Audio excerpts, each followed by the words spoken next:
ज्या संताचे भाषण जगभर गुंजले, जपानमध्ये भाषण, जपानमध्ये भजन संध्या राष्ट्रसंत तुकडोजी महाराजांची, भारताच्या राष्ट्रपती भवनात राष्ट्रपतींनी, भारताचे पहिले राष्ट्रपती, त्यांनी बोलावलं का तुम्ही या राष्ट्रपती भवनात भजन संध्या करा. तर तिथं भजन संध्या गेल्यावर भारताचे पहिले राष्ट्रपती राजेंद्र प्रसाद म्हणते आप संत नाही राष्ट्रसंत हो. तेव्हापासून त्याच्या नावासमोर लिहिणं सुरू झालं राष्ट्रसंत. अशा आपण पावनभूमीतून, विदर्भातून, अमरावती जिल्ह्यात त्यांचा जन्म आहे. पण शिकले किती? सारे लोक इथे येऊन तुम्हाला सांगून जाईन डॉक्टर बन, इंजिनियर बन, आर्किटेक्चर बन, अमकं बन, ढमकं बन, IAS बन, IPS बन, ठाणेदार बन, पण सालं माणूस बन कोणीच नाही सांगत. अरे सगळेजण सांगते ना कामकं बन, ढमकं बन, टमकं बन, बनला गायनेकोलॉजिस्ट, आणि मग पोट फाडून लेकरं काढते तो बाहेर, आणि लेकरं काढायचे 50,000 रुपये घेते. 8,000 गिराईक जास्त मोठं असेल तर 1,00,000. म्हणजे जर शिकून तो समाजासाठी थोडंफार सामाजिक कार्य करत नसन तर त्याच्या शिक्षणाचा अर्थ नाही. म्हणून तुम्ही शिकले किती याले महत्व नाही आहे, तुम्ही या समाजासाठी का केलं याले महत्व आहे. सारे लोक आता इथे येऊन सांगून जाईल, जेवढे मार्गदर्शनाचे कार्यक्रम होते, अमकं बन, ढमकं बन, अरे हो हे सगळेच सांगून राहिलं, पण माणूस बन कोण सांगा. माणसाची कमतरता आहे सध्या या जगात.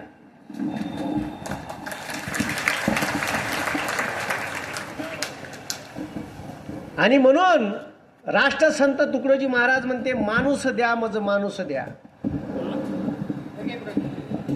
राष्ट्रसंतांचं भजन आहे ना, माणूस द्या मज माणूस द्या. माणसातला माणूस नाही भेटून राहिला म्हणून तर प्रश्न आहे. स्वामी विवेकानंद सांगून गेले 100 युवक द्या, भारत नाही जग बदलून टाका. 100 युवक स्वामी विवेकानंदाला भारतात नाही भेटले. मग कसा माणूस असावा? मग शिक्षण हे फक्त नोकरीसाठी आहे का? आता मी पुण्यात गेलो, मी MPSCच्या 8 परीक्षा पास झालो, पण फायनल लिस्टमध्ये माझे नाव नाही आलं. मग आता मी जर PSIची परीक्षा 4 वेळा दिली आणि 4 वेळा prelims pass, mains pass, physical, interview, आणि एवढं दिल्याच्या नंतर माझे नाव नाही आलं. 2011ची परीक्षा दिली, 2013ची PSIची prelims pass, mains pass, physical, interview, तरी माझे नाव नाही. माझ्या बाप म्हणते जमन का नाही? नाही तर ते ढोपटी बेलनं तिचं गुंडा आहे, आपलं वावर बरं, किराणा दुकान बरं. आता जर मी तुम्हाला सांगतो, त्याच्यानंतर मी 2014ला PSIची प्रिलिम्स दिली, प्रिलिम्स पास झालो, मेन्स दिली, फिजिकल दिली, इंटरव्ह्यू दिला, तरी माझ्या लिस्टीत नाव नाही. 2015 prelims pass, mains pass, physical, interview दिला, तरी माझ्या लिस्टीत नाव नाही. जर मी PSI झालो असतो, मला आयुष्यात माझ्यासोबत अशा घटना घडल्या, आणि मी लय आशावादी माणूस आहे. मला असं वाटते प्रत्येकानं असं आशावादी राहावं. म्हणजे इथं जे विद्यार्थी यशस्वी झाले त्याच्याही वाट्याले अपयश भविष्यात येऊ शकते. आणि कधी कधी मी माई स्टोरी याच्यासाठी सांगतो का मायापेक्षा गेलेली केस तुम्ही नसाल, कारण मी लय गेलेली केस होतो. म्हणजे माया वर्गात माया मागून 2रा 3रा नंबर यायचा. माया घरी पहिले किराणा दुकान लावायच्या पहिले आलूबोंड्याचा हॉटेल होतो. माया बाप आलूबोंडे काढायचा, मी लोकायले सर्व करायचो.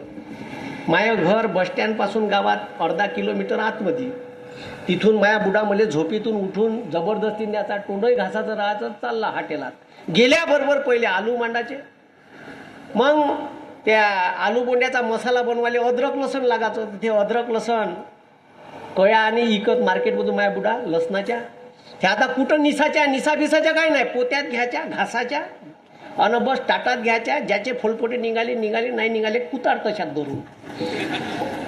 इकडं आलू शिजत नाही तर अद्रक लसण काढून झालं पाहिजे, तिकडं आलू बोंड्याचे आलू शिजले काय ठीक आहे, ते इकडं शिलाचे.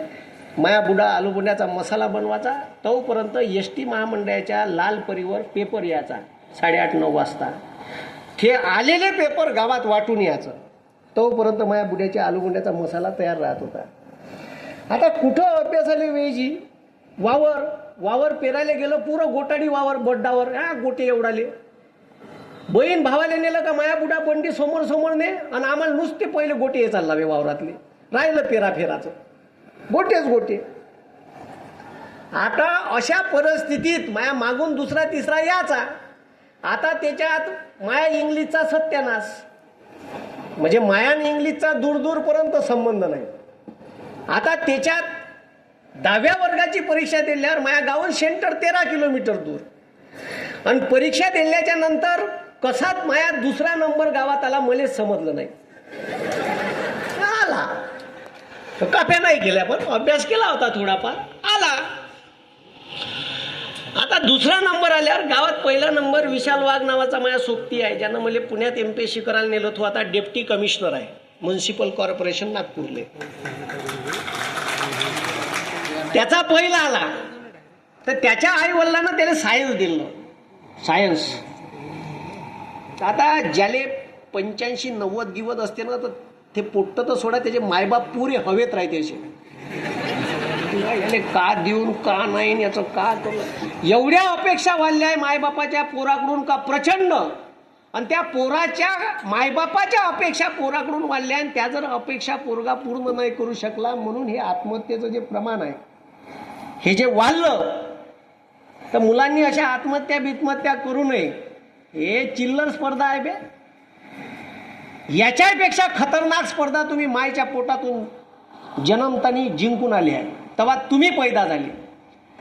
कारण जेव्हा मायच्या पोटात एका महिन्यात एकच बीजांड तयार होते, एकच बीजांड, आणि पुरुषाच्या एका वीर्याच्या थेंबात जवळपास 6 ते 7 मिलियन म्हणजे 70 लाख जवळपास शुक्राणू असतात. तर असे जवळपास 30 ते 40 लाख शुक्राणूची पैज लागते का कोण त्या बीजांडावर जाऊन मर्ज होते, आणि त्याच्यातला एकच शुक्राणू त्या मायच्या गर्भाशयात बीजांडावर मर्ज होते. लागते स्पर्धा कितीची? 40. ठीक आहे, मग जवळपास 40-50 लाख लोकांची त्या शुक्राणूची. जर चुकीनं दुसरा शुक्राणू जर मायच्या त्या गर्भाशयाच्या बीजांडावर मर्ज झाला असता, तर हे कराय मास्तरचे केस, हे नाक, हे कान, हे असे नसते. माया जागी भलताच दुसरा कोणी पैदा झाला असता. तुम्ही या पृथ्वी तलावर 39,99,999 लोकांना हारून पैदा झाले आहे. मी का म्हणून राहिलो समजून राहिले का? हे 2 लाख 3 लाख पोटे परीक्षा देते, याचे हे काय आहे? चिल्लर स्पर्धा आहे. तुम्ही जगातली सगळ्यात मोठी स्पर्धा जिंकून या पृथ्वी तलावर आले आहे. तुम्ही सायन्स वाचा तर त्या सायन्समध्ये कळण. या कमी आकडा सांगितला, या जास्त आकडा आहे. चिल्लर आहे पृथ्वी तलावरच्या स्पर्धा.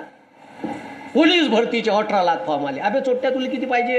एक जागा आहे किती? 17,000. मग कर ना तयारी. 17,000 जागा. ह्या चोट्ट्याला किती पाहिजे? एक. म्हणून तुम्हाला मी सांगतो का त्याच्या आई वडिलांना त्याला सायन्स दिलं माझ्या सोबत्याले, तर माया बापाने मला विचारलं, माझ्या गावातल्या मास्तराला विचारलं का द्यायचं म्हणे, द्या ना म्हणे सायन्स. दुसरा नंबर आला म्हणे याचा. अरे मला ते विचारा, पण ज्याचं लग्न करायचं आहे त्यालाच नाही विचारत पोरगी जमते का नाही, पसंत आहे का नाही. आणि मग मला सायन्स दिलं. आता मायाने, आणि त्याच्यात मी फुल मराठीतला माणूस, फुल मराठी म्हणजे बंद सब्जेक्ट मराठीत होते. आणि माया बुड्यानं असा गरम गरम गुलाबजामू असा तेलातला उचलावणं, गरम गरम पाकात कुचकाव, तसा मला गरम गरम मराठीतला उचलला आणि गरम गरम इंग्लिशमधल्या पाकात कुचकला. फुल इंग्लिश, मराठी सब्जेक्ट नव्हता, व्होकेशनल दिलं मला सायन्समध्ये. आणि साले अशी बयाड भाषा इंग्लिश. साले लिहिते एक, वाचते एक, चोटते. बयाड भाषा. लिहिते साले फायकॉलॉजी आणि वाचते सायकॉलॉजी. अरे स्पेलिंग काय सायकोलॉजीचं? अबे चोट्यो, फायकॉलॉजी लिहिता फायकॉलॉजी वाचा. बरं माया मास्तरनं सांगितलं म्हणे नित्या म्हणे डीए म्हणजे ड होते म्हणे. ठीक आहे म्हणलं सर, डीए म्हणजे ड. तर मग मी एज्युकेशनली एडुकेशन वाचो. माया का प्रॉब्लेम आहे भाऊ? माया प्रॉब्लेम आहे का तो? बरं माया मास्तरचा प्रॉब्लेम आहे का? नाही. It is a problem of English. तो माया प्रॉब्लेम नाही. मग माया मास्तर म्हणे सीएचे म्हणजे नित्या च वाचायचं म्हणे. बरं ठीक आहे सर म्हणलं, सीएचे म्हणजे च, तर मी केमिस्ट्रीला केमिस्ट्री वाचो. आता याच्यात माया काही प्रॉब्लेम, माया काहीच प्रॉब्लेम. आणि एवढी बयाड भाषा झालं, त्या सायन्सला गेलो, मग सायन्सला टाकलं माझ्या बापानं. मग त्याच्यात खतरनाक खतरनाक शब्द याची इंग्लिशमध्ये, फ्युजन, कॉन्सन्ट्रेशन. मी म्हणलं ते इंग्लिश भाषा का नाही, शन शब्द आहे ना, शन. त्या शन TION म्हणजे शन, SION म्हणजे शन, आणि डबल SION म्हणजे बी शन. आणि जवा जवा ते फ्युजन, कॉन्सन्ट्रेशन, फ्युजन असे शब्द याचे, तर मला विचारे नित्या TION लिहायचं का SION लिहायचं का डबल SION लिहायचं? कितीची उपाध आहे. अशी बयाड भाषा आहे. मग तिचा मग पहिले जमाचं नाही. तिचं म्हणजे इंग्लिशचं नाही. तुम्हाला भलतच कोणाचं वाटायचं आहे. म्हणजे तुम्ही विचार करा का तुम्ही माया एवढे गेलेले केस नसाल, म्हणजे मायापेक्षा हुशार आहे असं मी तुम्हाला समजतो. अरे हाय का